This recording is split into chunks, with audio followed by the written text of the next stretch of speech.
You're alone right now. Maybe it's late. Maybe the room behind you is dark. Maybe there's a doorway just at the edge of your vision that you haven't looked at in a few minutes. And something you cannot name and cannot explain just made you want to look. Don't ignore that feeling, because that urge you just felt, that quiet, irrational pull to check over your shoulder when there is absolutely no logical reason to, that is one of the oldest things inside you. And according to science, it has never once been wrong. In 1992, a team of researchers noticed something strange while studying anxiety disorders. Their patients, people with no trauma, no diagnosis, no history of paranoia, kept reporting the same experience. Not nightmares, not hallucinations, something quieter, something that happened during completely ordinary moments. They called it the feeling of being watched, and when the researchers dug deeper, they expected to find a psychological glitch, a misfiring in anxious brains, an error. What they found instead changed how we understand the human mind entirely.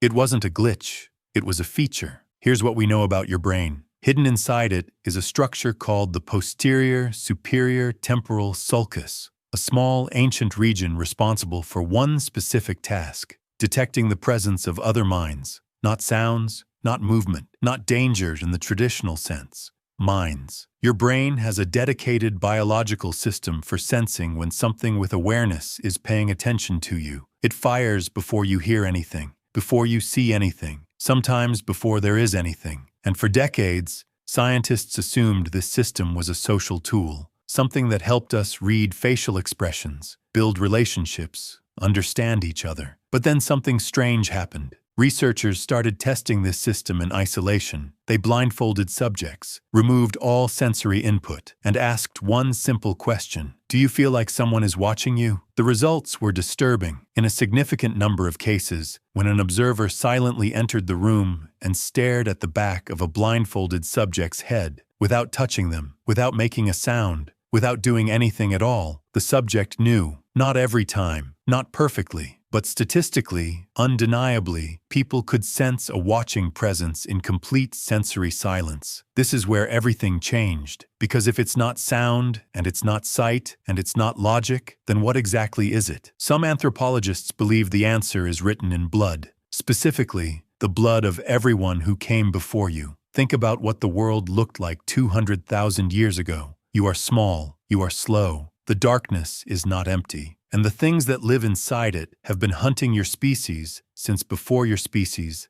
had a name. Now imagine two types of early humans. The first type only responds to threats they can see and hear. Concrete, visible, provable danger. These humans are rational, efficient, unbothered by shadows. The second type feels something extra, a low hum of unease when the trees go quiet, an instinct to scan a dark tree line for no clear reason, a feeling, irrational and unexplainable, that something is watching them. The first type was right more often, but the second type survived, and this is the part almost nobody talks about.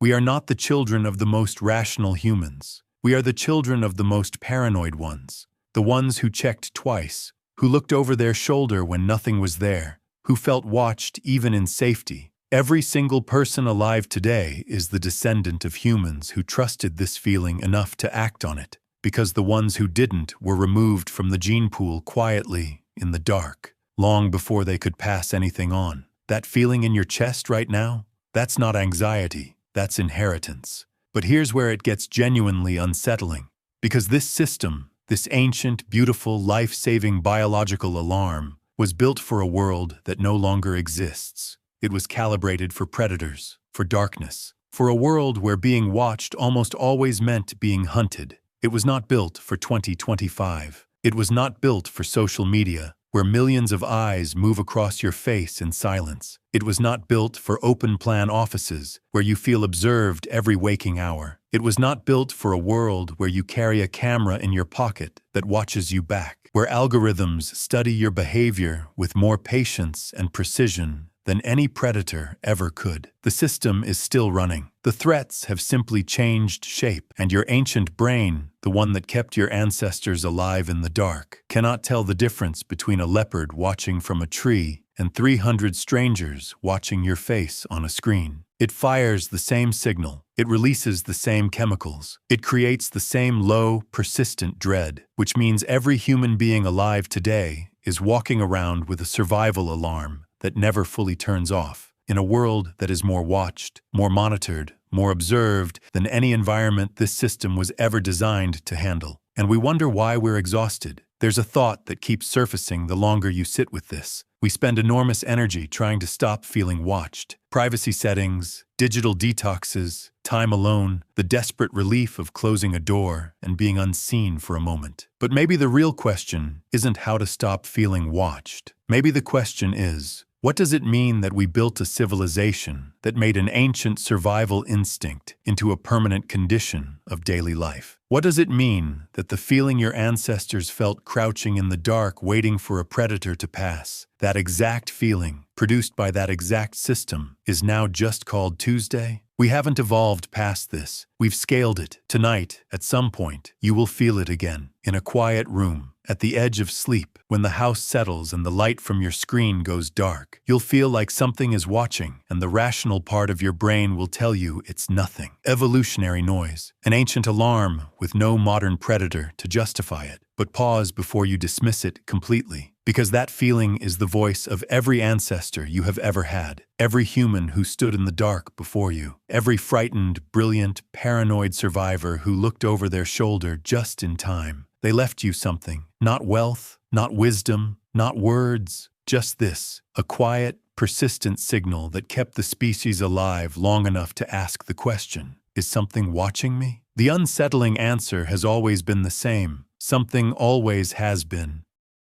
Subscribe for more these like videos.